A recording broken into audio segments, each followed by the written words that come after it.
yang dipertua. Penjelasan pokok senar duduk, pokok senar. Betul, saya pokok senar duduk. Saya setuju dengan Tan Sri, tapi saya nak mencadangkan. Tak pokok senar, tak payah cadang. Dengar balik dulu, duduk dulu.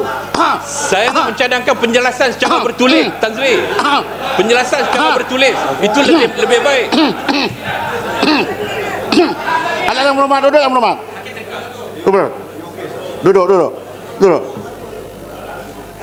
Saya sengaja karena saya nampak apabila pokok senar beri wawancara, dia buat perbandingan di antara saya dengan Tun Zahir. Dia kata sewaktu Tun Zahir dulu, dia tidak payah bersuara tinggi ataupun body language intimidating. Dia batuk pun kita duduk. Itu sebab pokok senar berdiri saya batuk. Jadi saya pun duduk. Ada yang berhormat yang lain. Duduk. Pokok senar duduk. Duduk yang berhormat. Bila Tan Sri Ham tu saya duduk. Duduk yang berhormat.